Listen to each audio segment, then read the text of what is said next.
මේ කාලේ කොහොමත් ඔයාලා A එකක් ගන්නවද B එකක් ගන්නවද C එකක් ගන්නවද මොකුත් හිතන්න යන්න එපා. ගොඩක් ළමයි මේ කාලේ කරන වැරද්ද තමයි අර දැන් A එකක් ගන්න බැරි වුණොත් මොකද කරන්නේ? සෙකන්ඩ් සයි තර්ඩ් සයි ළමයින්ට තියෙනවා ගිය පාරට වඩා රිසල්ට් අඩු වුණොත් මොකද කරන්නේ? ඒ කියන්නේ ඒක පොදුවේ එන බයක්. ඒ කියන්නේ සෙකන්ඩ් සයි තර්ඩ් සයි ළමයින්ට අන්තිම කාලේ වෙද්දී හිතෙනවා ගිය පාර මීට වඩා පුළුවන් වගේ හිතෙන්න ගන්නවා. ඒවා බොරු ඒවා ඔළුවෙන් හැදෙන ඒවා.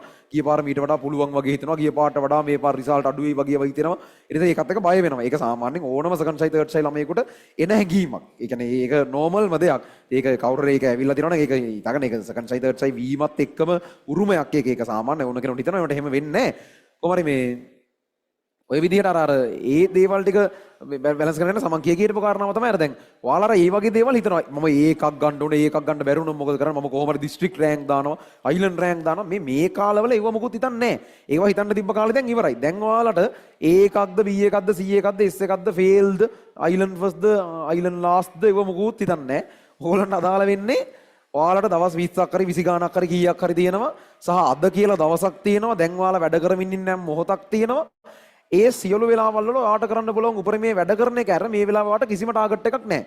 එහෙනම් මෙතනින් ඉස්සරහට මට තියෙන ලකුණු මෙච්චරයි මේ වගේ එකක් ගන්න පුළුවන් වේද? ඒව අහන්න එපා. ඒව හිතන්න ඔයාලට අයිතියක් නැහැ මේ වෙලාවේ. ඔයාලට මේ වෙලාවේ කරන්න තියෙන එකම දේ තමයි අද දවසේ හෝ දැන් මෙතන වැඩ කරමින් ඉන්නවා කියන්නකෝ. දැන් ඒ කියන්නේ තනියෙන් වැඩ කරන වෙලාවක් හිතන්නකෝ. ඔයා තනියෙන් වැඩ කරමින් ඉන්න යම් පැය භාගයක් කියන විතරක් හිතන්න. ගොඩාක් පැය 5ක් මං වැඩ කරනවා වගේ එහෙම හිතලා පටන් ගන්න එපා. මං පැය භාගයක් වැඩ කරනවා. ඒ පැය භාගය වැඩ කරලා ඉවරනම ඊළඟ පැය භාගය වැඩ කරනවා. එහෙම පැය භාගේ පොඩි කොටස් වලට කඩා ගන්න. කඩාගෙන යම් වෙලාවක වැඩ කරන්න ගත්තට පස්සේ ඒ වැඩ කරන පැය භාගේ කිසිම තප්පරයක්වත් නාස්ති කරන්නේ නැතුව උපරිම වැඩ කරනම හැරුණකොට ඔයාට වෙන අරමුණක් නැහැ. ඒ පැය භාගය ඉවරනම ඊළඟ පැය භාගේ තප්පරයක්වත් නාස්ති නොකර වැඩ කරනව ඇරෙන්න ඔයාට වෙන අරමුණක් නැහැ. ඒම තමයි යන්න ඕන. සහ ඔයාගේ ලොං ටර්ම් අරමුණ දිගුකාලීන අරමුණ වුණත් මේ තියෙන දවස් 20 මිනිස්සෙක් විදියට ඔයාට වෙන්න පුළුවන් උපරිම මහන්සියක් ඇතිනේ. අන්න ඒක 100%ක් දෙනවා පොඩ්ඩක්වත් වෙලාව නාස්ති කරන්නේ නැතුව. ඒතර ෆෝන් එක ඔබ කාලේ නාස්ති කරනවා කියලා එහෙම එකක් වෙන්න බෑ ඕගොල්ලන්ගේ පැත්තෙන්. ඒ කියන්නේ තාමත් ඔයාලා ඒ දේ ඔයාලගේ පැත්තෙන් වෙනව නම් ආයෙ මතක් කරන්න. ඒ කියන්නේ ඕක නිසා අනිවාර්යෙන් ඒ ලෙවල් රිසල්ට් එක අඩු වෙනවා. කමක් නැත්නම් ඒක අනිවාර්යෙන්ම අඩු වෙනවනේ ළමයි. විභාගයට තව දවස් 20 ගාණක් තියෙනවා. ඒතර දවස් 20 ගාණක් ඇතුළේ ඔයාලගේ හැසිරීම ඍජුවම බලපානවා ඒ ලෙවල් පේපර් එකේ රිසල්ට් එකට. ඒතර බොහොම වගකීම් සහගතව ඔයගොල්ලෝ මේ වැඩ කරන එක කරගෙන යන්න ඕන. සහ අර ලොකු මොකුත් හිතන්න එපා. දැන් ලකුණු හිතන්නේ නැහැ. දැන් ලකුණු හිතන කතාව ඉවරයි දැන්. දැන් ඒ එකක් වෙයිද දන්නේ නැහැ. අපි හිතන්නේ ඒව ගැන. දැන් B වෙයිද ෆේල් වෙයිද දන්නේ නැහැ. ෆේල් වෙයි සමහරක් වෙලට කරන්න දෙයක් නැහැ. එකම දේ ඒ කියන්නේ එච්චරට සිම්පල් කරගන්න. ඒ කියන්නේ පාස් වුණොත් දැන් ෆේල් වුණොත් දැන් එක අරමුණයි තියෙන්නේ.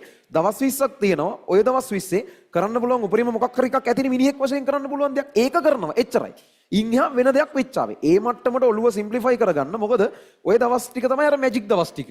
ඔය ටිකේ බලන ඒවා gediya පිටින් ඒ ලෙවල් වල තියෙන්න පුළුවන්. ඒ හින්දා ඔය ඔක්කොම බහුබූත ඔළුවෙන් පැත්තකට දාලා එකම දේ විදිහට අර දවස් 20 හරියට වැඩ කරනවා කියන ඒ කමිටඩ් ගතිය ඔළුවට අරගෙන ඔය කියන දේවල් ටික කරගෙන ගියොත් ඒ මැජික් එක වෙයි.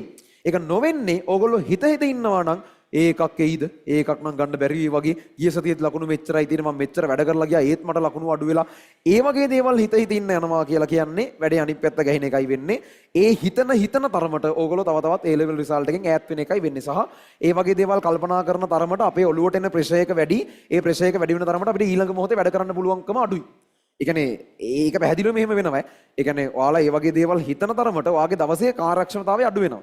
ඒ නිසා මේ වෙලාවේ මාර ක්ලියර් තියාගන්න ඔළුව කිසිසේත්ම ලොකු දේවල් හිතන්න යන්න එපා. ඒයිද නැති වෙයිද බැරි වෙයිද පුළුවන් වෙයිද මොනවාවත් හිතන්න යන්න එපා. ඒ හැම දෙයක්ම ඔයාලගේ අර ඒ වැඩ කරන කාර්යක්ෂමතාවය අඩු කරනවා. ඒවා හිතන්න යන වෙහෙස ඇතුලේ ඔයාගේ වැඩ කරන කාර්යක්ෂමතාවය අඩු වෙනවා. එහෙම නොවෙන්න ඔහේ වැඩ කරගෙන යන්න වෙන මොකුත් හැංගීම් දැනීම් නැතුව වගේ ඔහේ වැඩ කරගෙන යන්න ඒක ඇතුලේ හිතන්න නැති විදිහකට අර කියපු මැජික් වෙන්න පුළුවන්.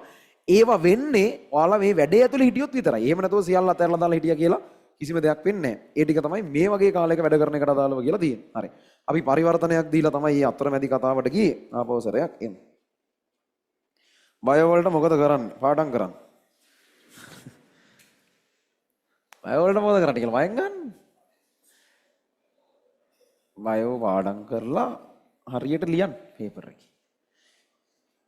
බයෝ පාඩම් කරන විදිය නම් මනම් ගන්න ඉතින් ඒ කාලේ දාපු වීඩියෝ තියෙනවා. ඒ ඇරෙන්න බයෝ වලට මොකද කරන්න කියන එක මොන වගේ උත්තරයක් බලාපොරොත්තු වෙන්නේ අහන්න.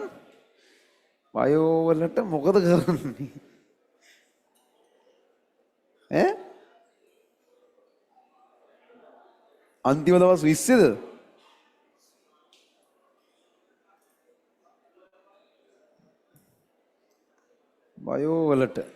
බයෝ වල one last time යන්නේ නැද්ද? කියන්නේ එහෙම මොන හරි ඉතින් ඒ කියන්නේ පේපර්ස් කරන එක තමයි ඉතින් ඒ කියන්නේ ළමයි මොන සබ්ජෙක්ට් එකෙත් ඔය ටික තමයි තියෙන්නේ. අදාළ මොකක් හරි විභාගයක් අනුමාන කරලා හදපු පේපර් තියෙනවනේ ඉතින් ඕන තරම් පන්ති. ඒ වගේ පේපර්ස් ටිකක් හරියට තමන්ගේ පැත්තෙන් කරෙන්න ඕන. ඒ අරුණම ඉතින් මොකක් හරි ඉතින් අර වන් ලාස්ට් ටයිම් හරි මොකක් හරි එක පන්තියකින් කරනවා නම් එහෙමයි නැත්නම් ඕගොල්ලොන්ට පුළුවන් ඉතින් මේ වගේ දෙයක් හදාගෙන ඉතින් ඔයාලා ඒ කොටස් ගෙවා ගැනීමක් මොකක් හරි කරන්න ඕන. ඒකට දැන් ඒව තමයි ඉතින් පේපර්ස් කරන එකයි පාඩම් වල Tamanට අමතක වෙලා තියෙන ඒවා බැලෙන මොකක් හරි ක්‍රමපිළිවෙලක් යන එකයි. ඒ කියන්නේ මේ අපි කරන දෙයට සමරූපී දේවල් තමයි ඕන සබ්ජෙක්ට් එකකට අදාළව කියලා තියෙන්නේ. දැන් මම බයෝ වලට කියලා ඒ කාලේ අන්තිම කාලේ කරේ ඔය මම ඒ කාලේ MCQ විවරණය කරපු හෙන ගොඩක් තිබ්බ මං ගාව. මං ඒ MCQ විවරණය කරපු ඔක්කොම බැලුවා. ඒ කියන්නේ මුල් කාලේ වැඩ කරපු කාලේ ඒ කියන්නේ වැඩ කරලා MCQ විවරණය කරලා එකතු කරපු ෆයිල් එකක් වගේ තිබුණා. පේපරුයි MCQ විවරණයි. ඒ MCQ විවරණ ඔක්කොම ආය වතාවක් බලාගෙන යන වැඩක් මම කරා. ඊට පස්සේ මගේ තව පොඩි පොතක් තිබ්බා ඔය විශේෂ කරුණු බයෝ වල වැදගත් කරුණු අනම් මනම් MCQ වලට වගේ අදාළ පොයින්ට්ස් එකතු කරන පොතක්. ගොඩක් ළමයි මේ වගේ වැඩ කරනවනේ. අර මේ වගේ පොතක් තිබුණා. ඒක බැලුවා. ඒ අරුණම පාස් පේපර්ස් සොයි මොඩල් පේපර්ස් ඔය ටික තමයි ඉතින් කරන්නේ. ඒවා කරනකොට අපිට අහු වෙනවනේ අමතක කොටස්. ඒ අමතක කොටස් ඒ තැන්වලදී බලනවා. ඉතින් පේපර් එකක් කරද්දි මොකක් හරි තැනක් අමතකයි නම් ඒ කොටස පොඩ්ඩක් නෝට් එක පෙරලා බලනවා. ඔය වගේ දේවල් ටිකක් තමයි කරේ. ඉතින් අර ඒ ඔක්කොම මේ යනවට සමරූපී දේවල් තමයි හදාගන්න තියෙන්නේ. ඒ වගේ උත්තරයක්ද බලාපොරොත්තු වෙන්නේ නැත්තේ?